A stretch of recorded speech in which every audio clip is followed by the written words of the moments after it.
Bienvenue à toutes et à tous, c'est Sébastien Bruno-Durand, le créateur du podcast indépendant Parlons de votre mental. Après une première saison avec 20 épisodes, avec des invités issus d'univers très variés, je repars à la rencontre d'incroyables personnalités qui, je l'espère, vous inspireront dans votre quotidien et viendront booster vos ressources psychologiques pour être performants dans vos réalisations personnelles, professionnelles, sportives et vous aideront à être bien dans vos baskets. Nos invités se livreront cette saison à un portrait chinois, parleront des actualités et projets qui les animent et des qualités mentales qu'ils utilisent depuis des années. Soft skills, confiance en soi, motivation, gestion des émotions, gestion des échecs, ainsi que leur capacité à rebondir pour toujours aller plus haut, plus loin, en étant toujours positif. Excellente écoute à toutes et à tous et découvrons avec plaisir notre invité du jour.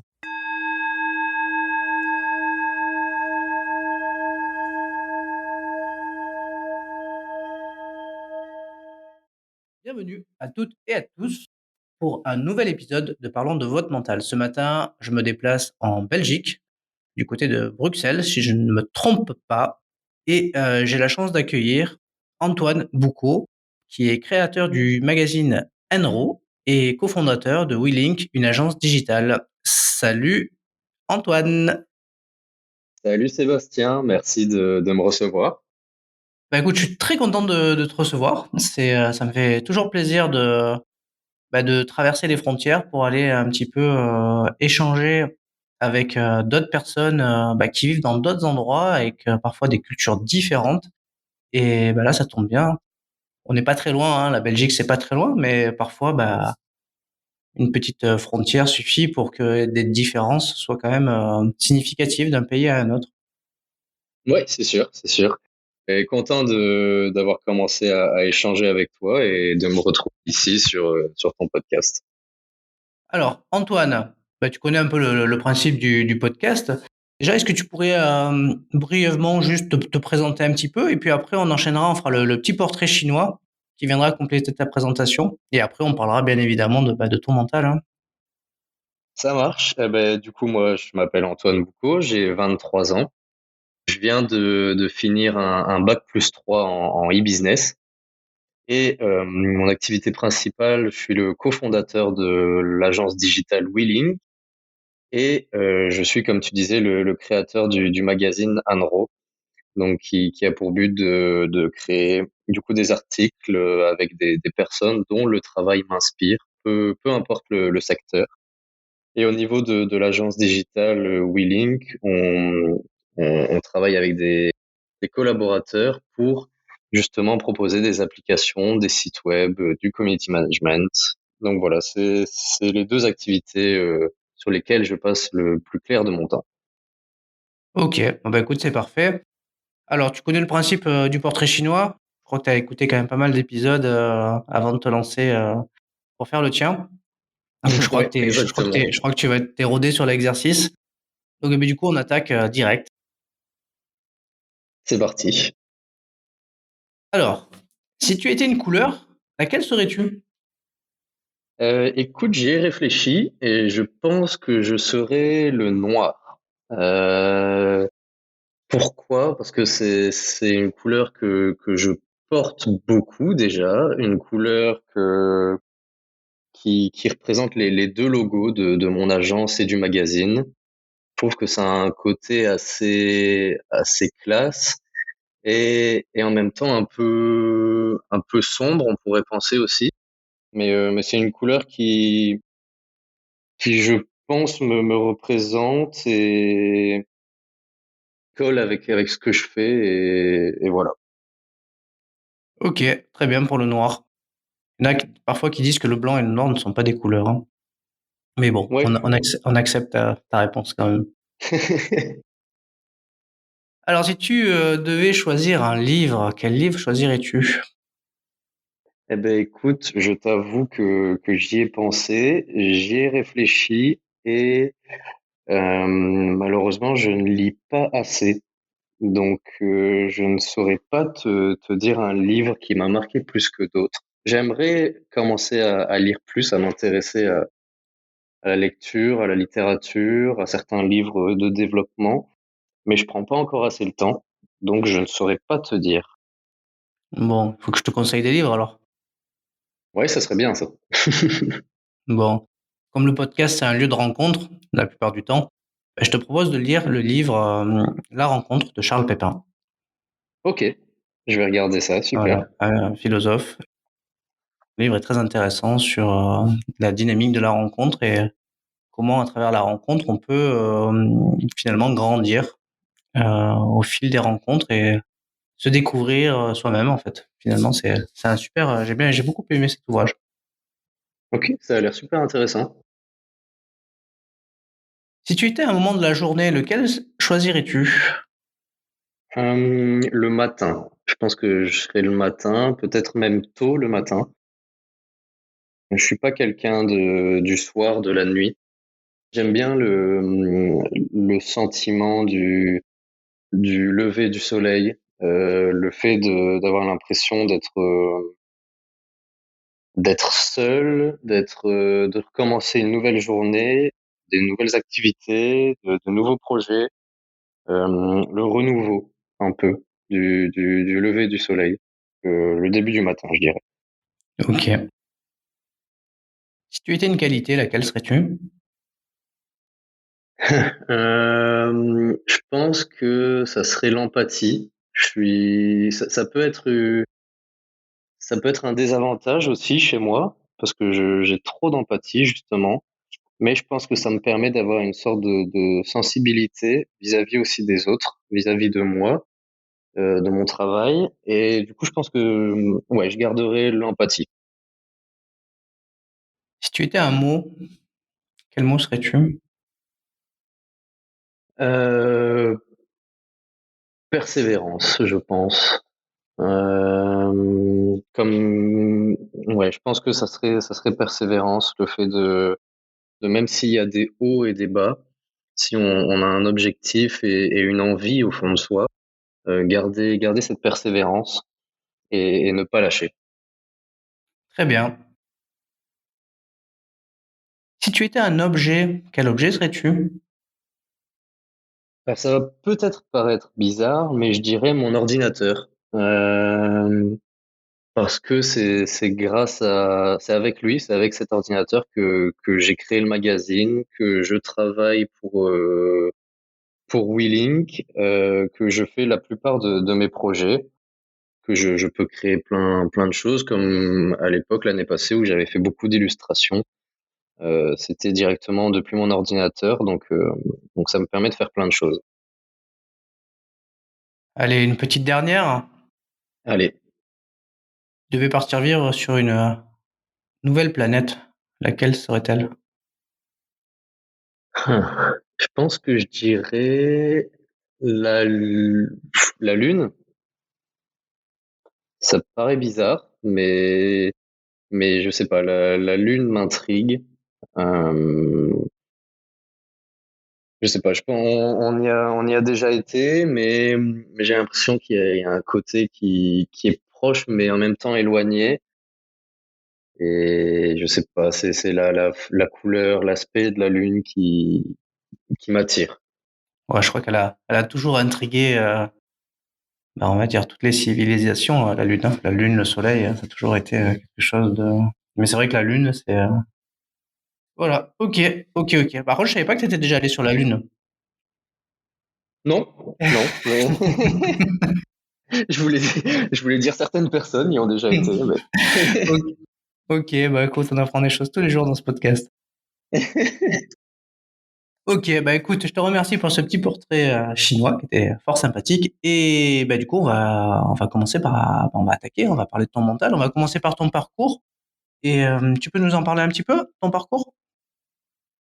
alors oui, avec plaisir. Écoute, du coup, moi, je viens de finir les études, comme je te disais. Je vais qualifier un peu mon parcours de montagne russe. C'est un terme que j'utilise beaucoup.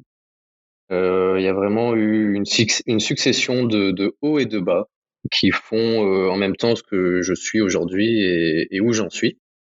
Mais j'ai toujours été un petit garçon anxieux et maintenant, en grandissant, je trouve du sens à ce que je veux faire et ce que je fais. Mais avant de trouver ma voie ici, que ce soit pour l'agence ou pour le magazine, si j'ai trouvé ma voie, je l'espère. Mais il y a eu, comme je te disais, beaucoup de hauts et de bas, de remises en question, des moments où je ne savais pas du tout ce que j'allais faire. Et c'est pour ça que je qualifierais aussi mon parcours de montagne russe. Il y a eu des hauts et des bas, comme je disais. Et, euh, et voilà, c'est au final, ce que j'aime bien dire, c'est que quand on est en bas, il y a toujours une pente qui remonte après. Et, euh, et donc voilà, c'est un peu ce que m'inspire mon parcours en fait, globalement. Ok, du coup, tu as fait tes études à Bruxelles? Non, pas du tout. Enfin, en fait, en sortant des études secondaires, je suis quand même allé à Bruxelles pendant 4 mois pour faire des études en économie, mais ça m'a pas du tout plu. Et il y avait aussi ce côté, on en parlera peut-être après, mais comme je te disais, le petit garçon anxieux que j'étais, avec énormément d'anxiété, a fait que vivre là-bas, loin de chez moi, avec les tentations des sorties la nuit, ce qui me convient absolument pas, ce qui me provoque beaucoup d'anxiété, a fait que ça a été compliqué de rester. Donc, après 4 mois, je suis revenu. Je suis revenu chez moi, du coup, à Tournai, juste au-dessus de Lille. Et j'ai commencé d'autres études. Je me suis dit que j'allais faire de l'immobilier. Je ne sais pas exactement pourquoi. Je pense que c'était aussi pour ne pas rien faire jusqu'à la fin de l'année. Et je me suis dit, bon, pourquoi pas, ça pourra peut-être me plaire. Et au final, quelques mois après, pas du tout. Donc ça a été compliqué le fait d'annoncer à nouveau que je voulais arrêter ces études-là, changer d'option, faire d'autres choses. Et le problème majeur, c'est que je ne savais même pas ce que j'allais faire. Euh, et donc pendant plusieurs mois, ça a été très très compliqué. Comme je te disais, avec les montagnes russes, bah là on était vraiment dans la pente descendante. Et, euh, et j'étais vraiment perdu complètement. Et puis je sais que c'est ma mère qui m'a poussé vers les études que j'ai finalement fait, qui sont un bac plus 3 en e-business, comme je te disais, près de chez moi, ce qui a facilité aussi la chose. Et finalement, ça s'est très très bien passé. Les 3 ans sont passés d'un coup, hyper vite. Et voilà, maintenant j'ai été diplômé en juin. Et voilà. Ok, bah écoute, félicitations pour ton Merci. diplôme en e-business. Du coup, ma prochaine question, je la pose souvent, c'est, alors t'as un jeune parcours, hein, Ouais. mais est-ce que dans ton parcours, il y a quelque chose qui t'a semblé, comment dire, impossible, mais que tu as réussi à réaliser? Oui, oui, bah, je pense que ça définit bien mes dernières années ici, les dernières années qui viennent de s'écouler. Comme je te disais, juste avant ce bac plus 3, j'étais vraiment nulle part. Euh, C'était vraiment le flou complet. J'ai passé des mois et des mois à peu sombrer, on va dire, sans savoir ce que j'allais faire du tout de ma vie. Est-ce que je reprenais de nouvelles études? Est-ce que je trouvais un travail? J'avais aussi cette envie de faire des choses par moi-même, mais j'étais dans un moment où j'en avais pas les capacités physiques et mentales. Euh, et puis je pense que le fait de me forcer et aussi grâce à ma mère qui m'a lancé dans ces études-là, j'ai retrouvé une envie vis-à-vis de faire des études. Et du coup, j'ai plutôt bien réussi en fait et je me suis lancé dans l'entrepreneuriat et depuis juin, c'est quelque chose que j'avais toujours voulu faire depuis petit, mais pendant longtemps, l'anxiété prenait le dessus et je me suis dit, est-ce que je vais vraiment y arriver ou est-ce qu'en sortant de mes études, je vais pas simplement prendre un travail en CDI et être plutôt, pas peinard, mais plutôt à l'aise avec mes anxiétés. Et au final, non, je suis heureux d'avoir avoir eu le courage de me lancer, que ça soit pour le magazine, mais aussi pour Wheeling, comme je disais avant. Après, avec Wheeling, comme je te disais, je suis le cofondateur. Et ça m'a aidé que le deuxième cofondateur, Nadjo, avec qui j'ai fait mes études, se lance avec moi en même temps là-dedans. Je pense que si j'étais tout seul, je ne serais pas encore dans l'entrepreneuriat. Peut-être avec le magazine, mais pas complètement dedans, tu vois. Et donc, je pense que c'est un peu ça qui a rendu possible l'impossible. Le fait que j'étais complètement loin, que je ne savais pas du tout ce que j'allais faire, c'était vraiment compliqué. Et réussir à maintenant commencer cette vie dans l'entrepreneuriat et voilà. Je pense que Ok, ok. Bon, en tout cas, Maman Bouco a eu de l'intuition et par ouais, rapport. c'est clair. Et je voulais revenir un petit peu sur le magazine, en fait. Tu pourrais en parler juste 2-3 minutes pour dire, voilà, en gros, en quoi il consiste ton magazine, de quoi tu parles. Ouais, pas de souci. En fait, ça a été lancé il y a maintenant 2 mois. Et au départ, je voulais juste m'améliorer en graphisme. Et j'avais déjà, en fait, sur Instagram, un compte perso, un compte où je mettais mes illustrations. Et du coup, je me suis dit, bon, je veux m'améliorer au graphisme, je vais créer un faux magazine avec de fausses couvertures, juste pour m'améliorer et sortir des belles choses qui me plaisent. Et donc j'ai créé du coup le magazine Unraw, qui au départ, comme je te disais, était un faux magazine. Et après une semaine, je me suis dit, bon, c'est sympa de faire des fausses couvertures, mais il faudrait peut-être passer à des vrais articles. Et donc j'ai commencé à échanger avec des personnes que je connaissais d'abord pour faire de vrais articles. Et au fur et à mesure, ici, je rencontre de plus en plus d'autres personnes que je ne connaissais pas. Et du coup, c'est vraiment un plaisir. Je me focalise pas sur un secteur. On peut retrouver des entrepreneurs, des artistes. Il y a vraiment de tout.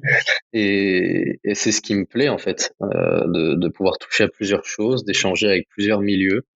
Et tant que le travail m'intéresse et la personne m'intéresse, honnêtement, il n'y a pas de barrière. Je m'arrête pas à tel nombre de communautés, tel nombre de followers. Vraiment, tant que le travail est intéressant et peut inspirer d'autres personnes, c'est toujours un plaisir d'échanger et de créer un article avec. Finalement, c'est un peu comme ça qu'on s'est croisés aussi, hein, parce que finalement, on est un peu dans la même dynamique. Ouais, c'est sûr, clairement. Bon, je vais t'embaucher pour faire mes couvertures de jaquettes. Avec plaisir. Et ouais, il faut déléguer, des fois, il faut déléguer.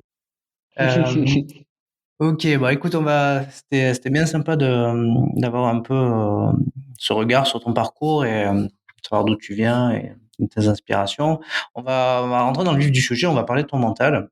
Et la première Ouais. question, c'est, j'aimerais que tu me définisses ce mot. C'est quoi la définition du mot mental pour toi? Alors, il y a plusieurs définitions, je pense que Après, tu vas pas me les chercher dans le dico, hein. C'est les tiennes, hein, que je non, veux, hein. non, non, pas de souci. Non, non, mais je pense qu'il y a le côté mental, en fait, où on veut quelque chose, on veut aller le chercher et on va tout faire pour y arriver et justement avoir les capacités de faire face aux problèmes qu'on peut rencontrer dans un parcours. Ça, pour moi, je pense que c'est peut-être avoir du mental. Après, moi, j'ai une autre relation avec le mental qui est liée à la santé mentale, qui est très important pour moi. Donc ça, c'est un autre aspect, je dirais, du mental, qui est que pour l'instant, moi, je fais très attention à ma santé mentale. Et, et des fois, je pense qu'avoir un bon mental et le fait de vouloir absolument aller chercher ce qu'on a envie, tout faire pour y arriver, c'est bien. Mais il faut aussi faire attention au côté santé mentale. Peut être aussi important de ne pas se mettre de côté cette santé pour absolument aller réussir des choses qui au final ne sont peut-être pas faites pour nous, mais on est obstiné Et voilà, savoir dire non, en fait, c'est aussi une force mentale, je pense. Donc ça serait ma définition du mental, qui était un peu vague, mais Non, non, pas trop vague. Non, mais ce que je comprends, c'est que et c'est souvent ce que je dis, c'est un juste équilibre entre les habiletés mentales que tu dois avoir pour aller performer, mais également les habiletés mentales pour être bien dans tes baskets. ouais, clairement. En fait, limite, j'ai peut-être un exemple. C'est que ces dernières années, j'avais un objectif, c'est de faire énormément de sport, beaucoup maigrir et j'y suis arrivé. Physiquement, j'étais très bien. J'ai perdu les kilos que je voulais. Je faisais du sport tous les jours, entre 40 minutes et 1 heure.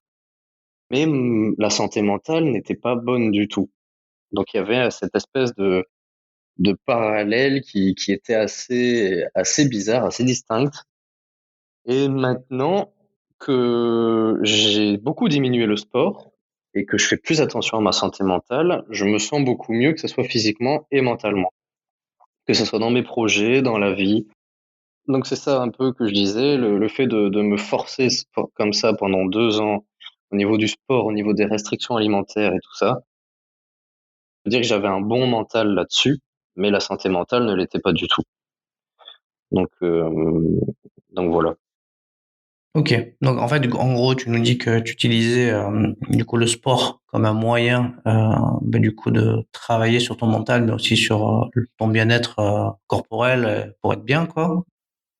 Et du coup, bah voilà, t'as un peu basculé parce que souvent, ce qu'on retrouve, c'est que le sport, oui, ça fait du bien, mais de manière extrême, enfin, comme tous les athlètes de haut niveau, c'est du sacrifice, c'est de l'alimentation, et parfois il y a des Ouais. gens qui font n'importe quoi aussi, hein, donc il y a des gens pour maigrir à tout prix, ils vont prendre des cachets, ils vont prendre des protéines, ils vont prendre, enfin bon. Moi, je vous conseille Ouais. surtout d'aller voir un nutritionniste et d'avoir quelque chose d'équilibré, de sain et d'être pris en main par quelqu'un qui vous accompagne tout en faisant du sport, hein. Je veux dire, chacun son métier, quoi. Ouais, complètement d'accord. Donc voilà. Ok, ok, ok, ok. Alors, ma prochaine question, c'est, bah, du coup, on parle de ton mental, mais du coup, elle consiste en quoi ta préparation mentale? Est-ce que tu as des rituels, des choses que tu utilises au quotidien pour améliorer ton mental? Alors c'est une bonne question. Je pense pas avoir de préparation mentale type. J'essaye petit à petit de mettre de côté les projets, les choses ou même les personnes qui me contrarient pour me focaliser vraiment sur ce qui m'apporte du bonheur, de la sérénité et de la joie. Et j'essaie aussi petit à petit d'ouvrir la parole sur les problèmes de santé mentale pour rendre ce sujet moins tabou. Et je pense que toutes ces petites choses me permettent enfin, font un peu cette préparation mentale en fait. Je fais de la respiration aussi. J'ai commencé à, à faire comment on dit, euh, je ne sais plus, je vais plus retrouver le mot, De de la la cohérence méditation. cardiaque? Ok. Ah, j'ai cru que Non, tu allais me dire de la cohérence cardiaque. non, non, beaucoup de respiration, un petit peu de méditation ces derniers temps, ce qui me permet d'avoir un mental assez préparé. Mais je pense que ce qui m'aide beaucoup, c'est vraiment de commencer à mettre de côté les choses qui me contrarient et qui peuvent toucher justement ce mental et cette préparation mentale. Ok, bon, j'ai un autre ouvrage à te conseiller à lire, du coup. Ah, super, je Il est prends. extraordinaire. C'est Comment mieux gérer les cons. Ah, ça a l'air bien, ça. Il est extraordinaire, ce livre. Ah là là. Je vais Ok, aller voir ça. ok, ok. Alors, on va parler un peu de ta confiance. Ok. Alors, alors, on sait que la confiance, souvent, elle se bâtit par l'action, par l'expérience. Comment la tienne, tu l'as construite? Est-ce que c'est par ce schéma-là ou est-ce que c'est par d'autres, d'autres aspects? Ben écoute, en fait, oui, mais pendant des années, j'ai longtemps fait semblant d'avoir confiance en moi. Je voulais donner cette image Et je pense que je voulais me persuader moi-même d'avoir confiance en moi. Et je ne sais pas si je renvoyais cette image-là, je ne pense pas. Et c'était vraiment ce que je voulais. Et alors que je n'avais pas du tout confiance en moi. Mais ça commence à venir petit à petit, en ayant fini les études, en plutôt bien réussi en plus, en lançant mon agence digitale, en lançant le magazine. Petit à petit, je reçois des retours en fait qui encouragent mon travail et qui me donnent doucement confiance en moi, que ça soit par les personnes avec qui je collabore pour l'agence ou encore plus le retour d'invités que je reçois pour le magazine. Et c'est vraiment des petites choses qui construisent la confiance en moi. Et au final, même d'être invité ici, sur ton podcast et d'échanger avec toi et tout ça, c'est vraiment des petits éléments qui construisent cette confiance que j'avais pas en fait. Bah ouais, c'est en tout cas se lancer, en tout cas dans le podcast, ne serait-ce que faire une interview, se livrer, c'est pas si simple que ça, hein. C'est pas Ouais, si bah simple que non, ça. non, c'est la première, Il y a beaucoup mais de, voilà. il y a beaucoup de gens qui prennent beaucoup de temps, hein. J'ai des invités, je les attends depuis longtemps. Alors donc du coup, si vous m'entendez, les invités, que j'attends depuis longtemps, il est temps de se lancer et d'oser. Ok, ok, ok. Alors, il y a une question que je pose souvent. Je sais pas si tu sais, mais moi, dans ma philosophie, l'échec, franchement, ça n'existe pas. Pour moi, Ouais. en tout cas, c'est des expériences sur lesquelles on va capitaliser pour progresser. Et souvent, on parle de droit à l'erreur, droit à l'échec. Enfin, on entend souvent ces deux mots très régulièrement. Mhm. Je voulais savoir, toi, qu'est-ce que tu en pensais un petit peu ouais, ça, du droit, enfin, droit à l'échec, comme je dis, j'aime pas le mot, mais droit à l'erreur. Comment tu capitalises dessus, toi? En fait, je pense que j'ai eu longtemps peur de justement cet échec, mais depuis un an et demi, je suis vraiment dans un processus où si j'ai envie de le faire, si je sens qu'au fond de moi, dans ma tête et vraiment plus dans mon cœur, j'ai envie de faire quelque chose, de tester quelque chose, je le fais. Et justement, j'essaye de ne plus écouter ma tête, mais plutôt mon cœur. Et je me dis, est-ce que j'ai vraiment envie de tester ça? Donc, par exemple, le magazine, tu vois.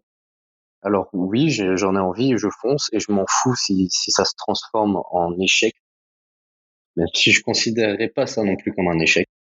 Mais imaginons ça peut ne pas plaire, peut marcher plutôt moyen, mais je pense que je regretterais toujours plus de ne pas essayer que de me planter en fait.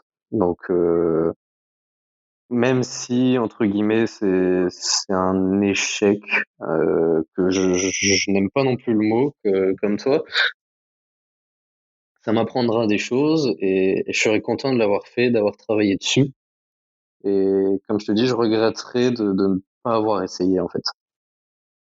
Ok. Si je te dis le regard des autres, est-ce que ça te parle? Euh, oui, beaucoup.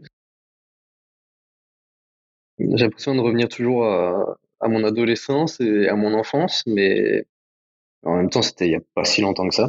C'est ce que j'allais te dire. Si longtemps que ça. Donc c'est tout frais.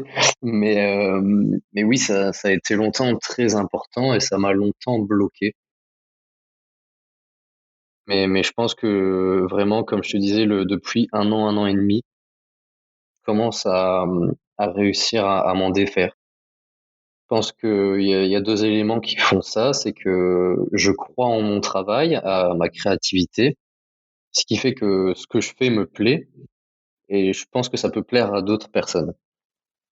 Et comme je te disais, avec les montagnes russes, je qualifie mon parcours de montagne russe.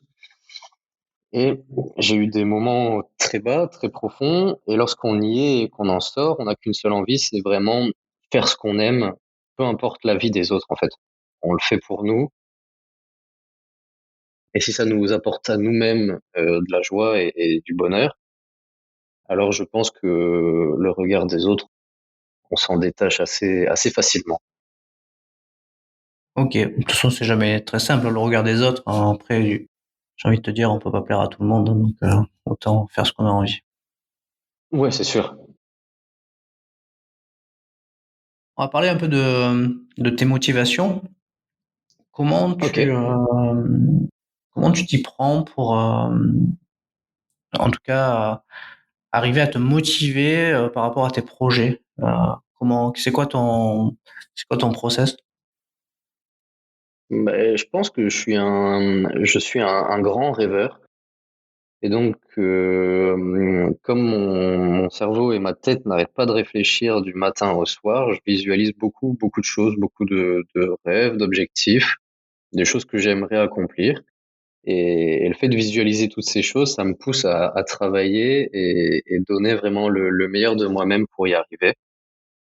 Donc, donc voilà, je pense que c'est vraiment ce qui me permet de rester motivé et aussi de faire quelque chose que j'aime en fait, hein. C'est sûr que pendant les années où j'étais à Bruxelles ou en immobilier, j'avais vraiment du mal à trouver cette motivation. Ouais, je comprends. Alors, tu parlais de méditation. Est-ce que tu lis la méditation et tes visualisations? Est-ce que c'est quelque chose que tu fais en même temps ou c'est quelque chose, enfin, que tu dissocies les deux? Non, pas du tout. Je ne sais pas si j'ai la bonne manière, mais j'écoute des audios qui me permettent de me concentrer sur ma respiration, sur le moment présent. Mais je n'ai jamais essayé autre chose qu'un audio. Donc je suis assez ouvert à tester de nouvelles choses et voir ce que ça peut apporter. Et du coup, tu t'y prends comment pour visualiser? Bah écoute, je l'ai fait la dernière fois en étant chez mon psy et on s'est posé avec cet audio, fermer les yeux et écouter les consignes, essayer de visualiser ma respiration. C'était la façon dont on a procédé en tout cas. Ok, ok, ok. J'ai le psy sur le canapé, allongé, je Ouais, suppose, peut-être. Enfin, des fois, ça mais peut être pas forcément allongé, pas mais allongé, mais on s'en rapproche. ok, ok, ok.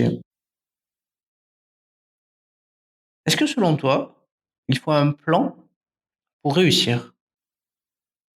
Alors, bonne question. Je pense que ça dépend des personnes.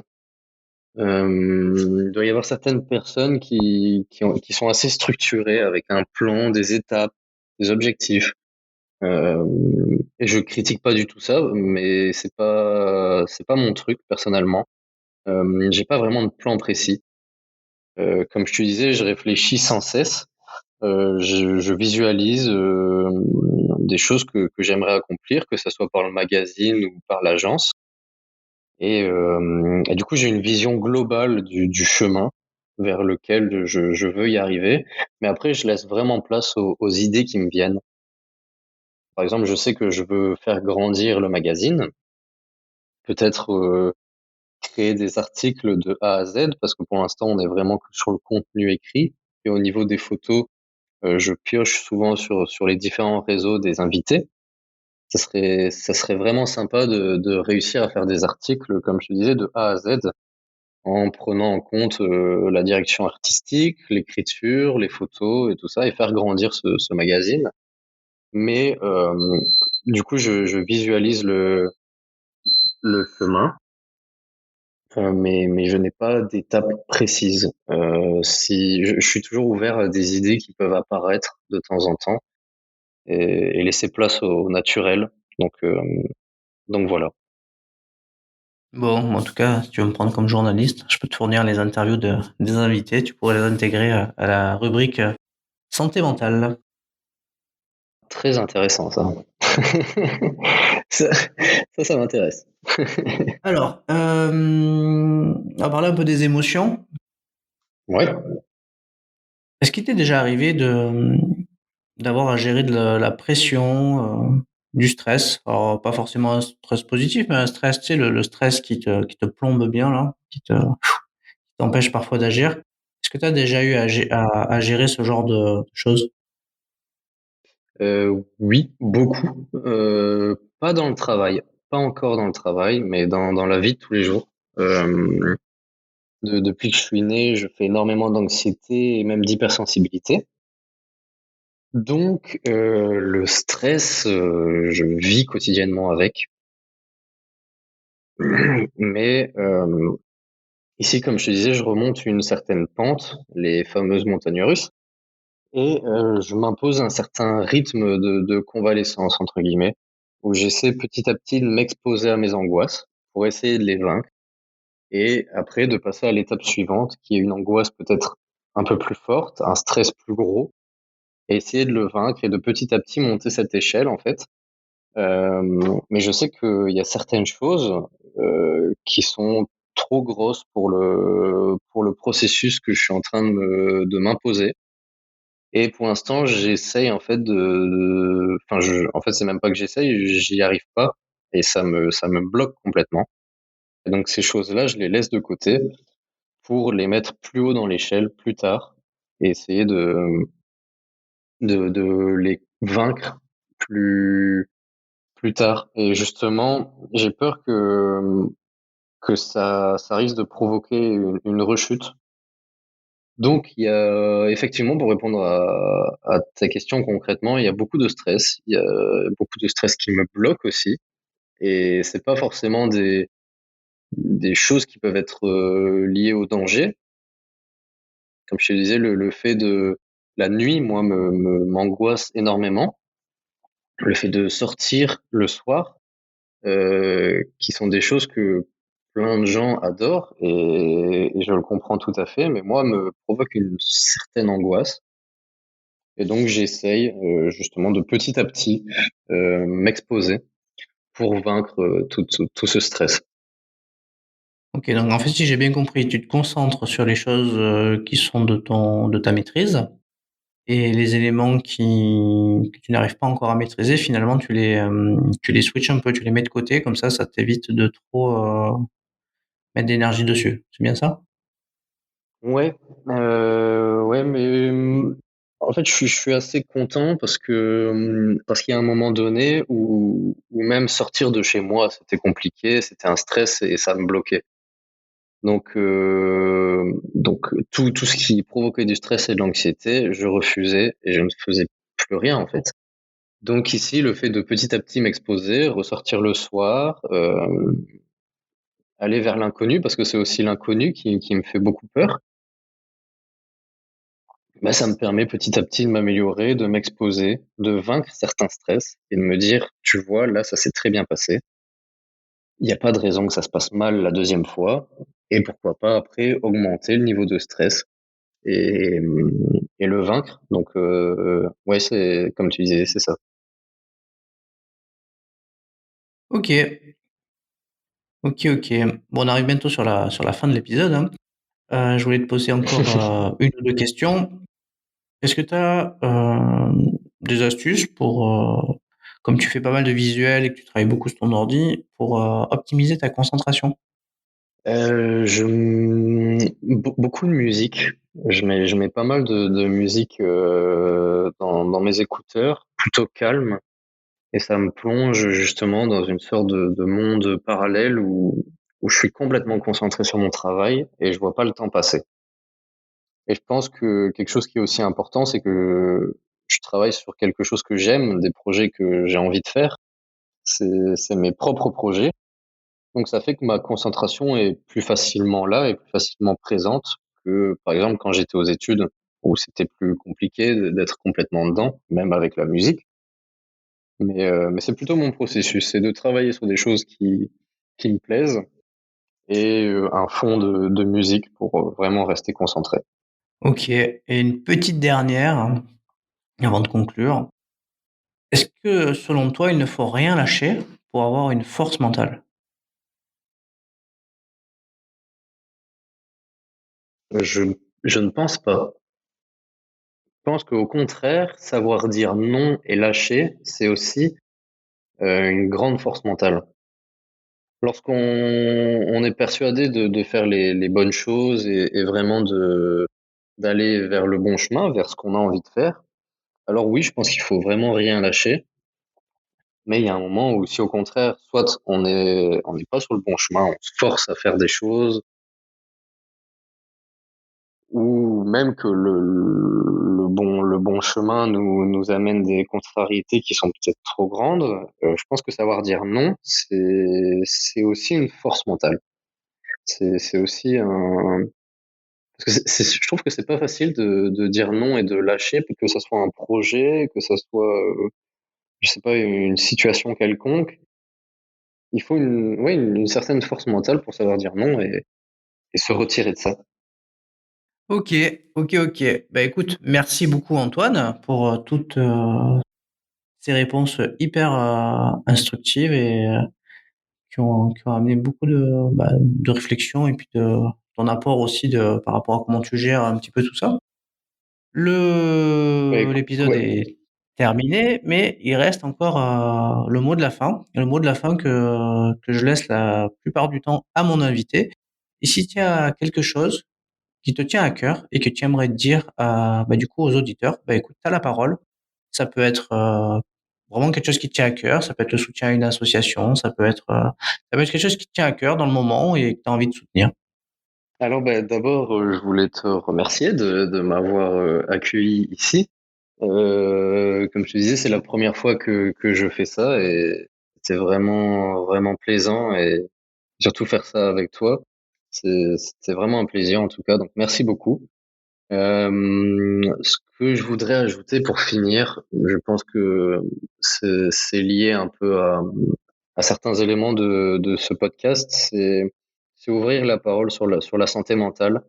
Je pense que c'est un sujet qui est encore fort tabou. On commence petit à petit à voir les discussions s'ouvrir, mais je pense qu'il faut montrer que en fait c'est normal et qu'il y a énormément de monde qui souffre de troubles de la santé mentale, que ce soit l'anxiété, la dépression, il y en a plein. Et le fait d'ouvrir la parole là-dessus peut permettre à ces personnes de se sentir moins seules. Et je pense que c'est très très important de commencer à en parler et à délier les langues là-dessus. Donc voilà, je pense que c'était ça mon mot de la fin. Ok. Bon, en tout cas, je sais pas si c'est comme pour nous en France, mais nous en France, en fait, il y a un numéro vert en fait, que ce soit pour les étudiants, aussi pour les adultes, il y a un numéro vert qui est consacré aux gens qui pourraient avoir en tout cas des besoins pour s'exprimer, parler en lien avec la santé mentale, la psychologie. Donc il suffit simplement nous d'aller sur le site du gouvernement. Je sais qu'il y a un numéro vert, je le connais pas par cœur, mais en tout cas je sais qu'il y a un numéro. Je sais pas, est-ce que c'est la même chose pour toi en Belgique? Je pense, normalement oui, mais je ne le connais pas par cœur non plus. Ok, bon du coup, s'il y a des gens qui écoutent ce podcast et qui ont envie en tout cas d'être soutenus dans leurs difficultés du moment par rapport à leur santé et au mental, n'hésitez pas à appeler ces numéros. Voilà. Écoute, l'épisode est terminé. Je te remercie beaucoup. C'était un vrai plaisir pour moi de traverser cette frontière, d'aller te faire un petit coucou en Belgique. Et écoute, encore un grand merci. Et puis, j'ai envie de te dire, bonne continuation et longue vie au magazine Enro. On va suivre un petit peu son évolution. Et puis, bonnes activités pour WeLink, ton agence digitale. Un très grand merci à toi. Hâte de voir les prochains podcasts qui vont sortir et mais ouais voilà, merci beaucoup en tout cas. Écoute, merci à toi et puis à très vite. À très vite. Salut. Si t'es arrivé jusque-là, c'est que cet épisode t'a certainement plu. Alors, merci d'abord pour ton écoute et ta fidélité. Et pour te remercier, je t'offre un cadeau. 30 minutes de coaching avec moi pour t'aider sur le sujet que tu souhaites. Pour obtenir ton cadeau, laisse un avis et un commentaire sur Apple Podcast via iTunes et fais une copie d'écran, tu me l'envoies, je te la partage dans la foulée sur mes réseaux sociaux et je te contacte également pour que tu me parles de ton mental. Bye bye à toutes et à tous, on se retrouve très prochainement pour un prochain épisode.